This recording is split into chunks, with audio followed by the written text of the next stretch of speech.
नमस्कार बच्चों, मैं Sudha Gupta from Raghu international school. आज हम लेकर आए हैं आपके पास अलंकार भाग 3। ये जो हमने अभी तक फर्स्ट भाग बनाया, सेकंड भाग बनाया, अब है हमारा थर्ड भाग। इसमें हमारे हैं जो अलंकार है, अब हम पढ़ेंगे उपमा अलंकार के बाद वह है हमारा रूपक अलंकार। अच्छा, अब ये बताइए आप, ये सब किसके भेद हैं? उपमा अलंकार, रूपक अलंकार, ये सब हमारे अर्थालंकार के भेद हैं। कौन सा है ये हमारा रूपक अलंकार? जहाँ गुण की समानता के कारण उपमेय मतलब जिसकी तुलना की जा रही है में उपमान जिससे तुलना की जा रही है का आरोप दिया जाए, वहाँ रूपक अलंकार होता है। मतलब क्या है यहाँ पर? जहाँ गुण की समानता के कारण, गुण की मतलब दोनों में गुण की कैसी है यहाँ पर? समानता है। इसके कारण एक दूसरे से तुलना की जाती है, मतलब एक दूसरे पर आरोप लगाया जाता है, वहां पर कौन सा अलंकार होता है? रूपक अलंकार।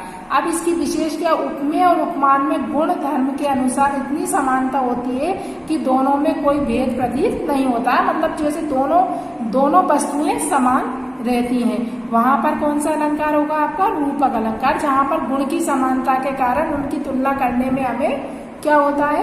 परेशानी आती है। उनके गुण की समानता के कारण दोनों में तुलना करना हमारे लिए कठिन बताया गया है और दोनों में एक जैसी समानता दर्शाई गई है, वहां पर होता है रूपक अलंकार। अब रूपक अलंकार के जो उदाहरण है वो है हमारे पायो जी मैंने राम रतन धन पायो। अब यहाँ पर राम क्या है? उपमेय है और रतन क्या है? उपमान है। लेकिन दोनों में क्या है? दोनों में हमें क्या बराबर से समानता, दोनों में हमें समानता दिखाई दे रही है। राम और रतन धन पायो, राम में भी उतनी ही समानता है जितनी रतन है। रतन पाने पर भी हमें उतना ही खुशी होती है जितना ये मीरा जी ने जब राम नाम जब पाया था तब उनको बहुत ज्यादा खुशी हुई थी, मतलब वो उसमें ही खो गई थी। पायो जी मैंने राम रतन धन पायो, मतलब उन्होंने राम के समान क्या पा लिया था? रतन। मतलब उन्हें हीरे, राम नाम मिलने से ही उन्हें हीरे जवाहरात की प्राप्ति हो गई थी। राम रूपी रतन धन मतलब रूपक अलंकार। अब हमारा जो सेकंड उदाहरण है वो इसका है चरण कमल बंदो हरि राई। अब यहाँ पर क्या है? यहाँ उपमेय क्या है हमारे? चरण, और पर उपमान क्या है? कमल का भेद रूप आरोप है। यहाँ पर चरण की तुलना किससे कर रहे हैं? यहाँ पर इन दोनों में क्या है? समानता है, चरण और कमल। तो यहाँ पर ये बताया गया हरि के चरण उतने ही कोमल है जितना वो कमल रहता है। कमल के समान हरि के चरण कैसे कोमल है। तो इसी तरह यहाँ पर एक दूसरे पर आरोप प्रकट किया गया है। मैया में तो चंद्र खिलौना ले हूं। यहाँ उपमेय क्या हुआ? चंद्र है और उपमान क्या है? खिलौना है। तो यहाँ पर जो ये वाली जो पंक्ति है वह किससे कही थी? ये वाली पंक्तियां जब श्री कृष्ण भगवान ने चंद्र को देखा था, चंद्रमा को जब नीचे पानी में देखा था, तब उनको वो खिलौने के आकार का लगा और वो अपनी माँ यशोदा से जिद करने लगे कि माँ मैं तो ये चंद्र खिलौना ही लूंगा, मतलब चंद्र के समान वो खिलौना। तो दोनों एक दूसरे में समानता प्रकट कर रहे हैं। अब हमारा है थर्ड वाला अर्थालंकार का जो तीसरा भेद है वह है हमारा उत्प्रेक्षा अलंकार। कौन सा भेद है हमारा? उत्प्रेक्षा अलंकार। जहाँ उपमेय पर उपमान का भेद रूप आरोप होता है, अर्थात उपमेय को उपमान जैसा मान लिया जाता है। मतलब जो उपमेय रहता है हमारा उसको हम कैसा मान ले? उपमान जैसा ही मान लिया जाता है। वहां पर क्या होगा? हमारा उत्प्रेक्षा अलंकार होगा।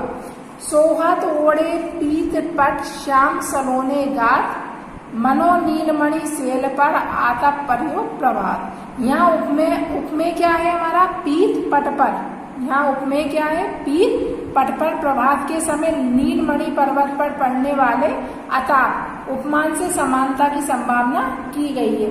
मतलब यहाँ पर यह बताया गया है कि जिस तरह सोहत ओढ़े पीत पट श्याम सलोने गात, मतलब जिस तरह पीत पट मतलब हमारा जो पटका रहता है वो सुबह की जब प्रभात मतलब सवेरा होता है कि उसकी किरणें नीलमणि पर्वत पर पड़ने वाली, मतलब जो नीलमणि पर्वत रहता है उस पर जब किरणें पड़ती हैं तो वो भी इसी तरह से दिखाई देता है। मानो सोहत ओढ़े पीत पट श्याम, मतलब जैसे श्याम कैसे पीले कलर का पटका ओढ़कर बैठे हुए हों, इस तरह से वह पर्वत दिखाई देता है। तो इन दोनों में समानता दर्शाई गई है।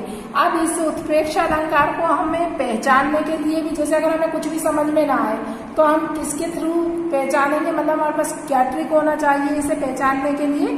तो इसकी पहचान करने के लिए हमारे पास मानो, मनहु, जानो, जनऊ, ज्यो, जनु आदि इस तरह के शब्द, जैसे अभी हमने यह देखा सोहत ओढ़े पीत पट श्याम सलोने गात मनो नीलमणि सेल पर आतप पर्यो प्रभात। अब यहाँ पर कैसे पहचानेंगे, यहाँ पर क्या आया, मनो।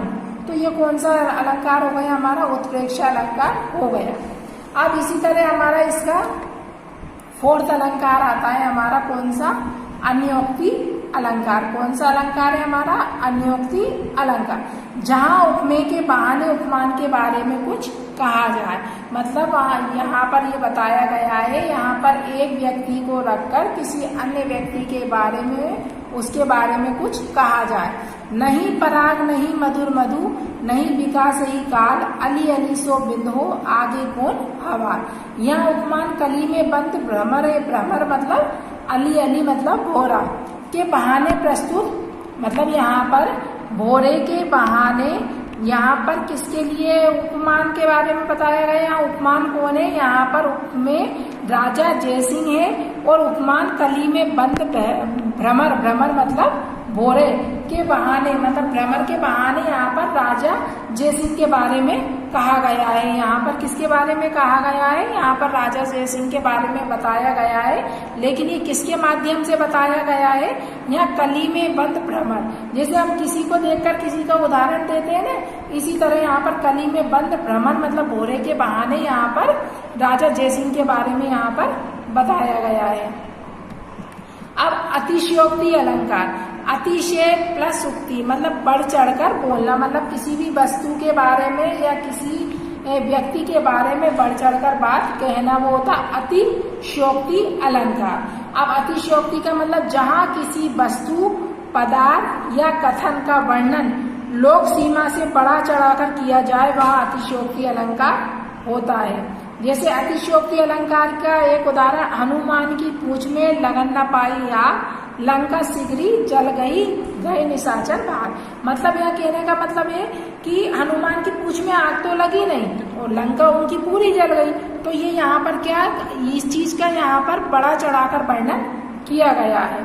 इसी तरह देखी सुदामा की दिन दशा, करुणा करके करुणा निधि रोए, पानी परात को हाथ छुओ नहीं, नेलन के जल सो पग धोए। तो मतलब यहाँ पर बताया गया है कि सुदामा ने की दीन दशा देखकर कृष्ण भगवान ने पानी से चरण धोने के बजाय उन्होंने किससे चरण धो दिए, उनके आंसुओं से ही चरण धो दिए। यहाँ आंखों से अनपेक्षित आंसुओं से अविरल धारा के रूप में प्रस्तुत किया गया है। मतलब यहाँ पर बड़ा चढ़ाकर उन्होंने बात कही है। अब ऐसे ही आगे नदियां पड़ी अपार, घोड़ा कैसे उतरे पार, राणा ने सोचा इस पार तब तक चेतक। मतलब जैसे आपने राणा प्रताप के घोड़े के बारे में सुना होगा, सुना है उनके, कि जैसे ही राणा प्रताप जो सोचते थे, इससे पहले ही उनका जो चेतक घोड़ा था वो काम कर देता था। जैसे राणा ने सोचा इस पार तब तक चेतक था, मतलब राणा सोच रहा था कि मुझे उस पार जाना है, तब तक राणा का तो सोचना होता था, लेकिन चेतक उस पार पहुंच जाता था। तो यहाँ पर किसी भी चीज के बारे में, व्यक्ति के बारे में बड़ा चढ़ाकर वर्णन करना ही अतिशयोक्ति अलंकार होता है।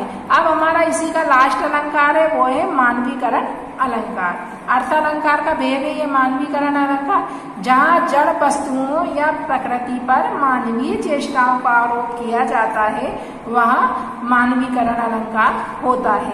मतलब जहाँ पर प्रकृति के बारे में बताया जाए, वहाँ पर मानवीकरण अलंकार होता है। फूल हंसे कलियां मुस्काई, या फूलों का हंसना, कलियों का मुस्काना मानवीय चेष्टाएं। मानवीय चेष्टाएं मतलब मानव के द्वारा और प्रकृति के द्वारा हमें ये सारी चीजें प्राप्त है। तो ये मानवीय चेष्टाओं का जहाँ पर का आरोप किया जाए, वह मानवीकरण। मेघ आए बड़े बनठन के सबर के, यहाँ मेघों का सच कर आना मानवीय चेष्टा है। जैसे इस तरह से हम सजते हैं उसी प्रकार से यहाँ पर भी मेघ क्या आए, पड़े, सज धज कर आए। तो यह मानवीय चेष्टा है और दूसरा प्रकृति का यहाँ पर वर्णन किया गया है। अब यमक और श्लेष में अंतर। अभी तक तो हमने शब्द अलंकार पढ़े, अर्थ अलंकार पढ़ा और उनके भेद को जाना। अब हमारा जो ये शब्द अलंकार के जो दो भेद है, यमक और श्लेष, उसमें थोड़ा सा अंतर बताया गया है। यमक एक शब्द एक से अधिक बार प्रयुक्त होता है और उसके अर्थ अलग अलग होते हैं, मतलब वहां पर शब्द के अर्थ अलग अलग होते हैं और शब्द तो एक अनेक बार आता है लेकिन उनके क्या अर्थ है। जैसे कनक कनकते 100 गुना, मतलब यहाँ एक कनक का मतलब सोना होता है, एक कनक का मतलब धतूरा होता है। श्लेष अलंकार किसी एक ही शब्द के अर्थ अलग अलग होते हैं। मंगल को देख पट देत बार बार, मंगल को देख पट देत बार बार, पट के दो अर्थ हैं, कौन कौन से, एक वस्त्र और एक, यहाँ मतलब यहाँ पर एक ही शब्द दिया गया है लेकिन वह शब्द अपना अलग अलग शब्दों के साथ मिलकर अलग अलग भेद बता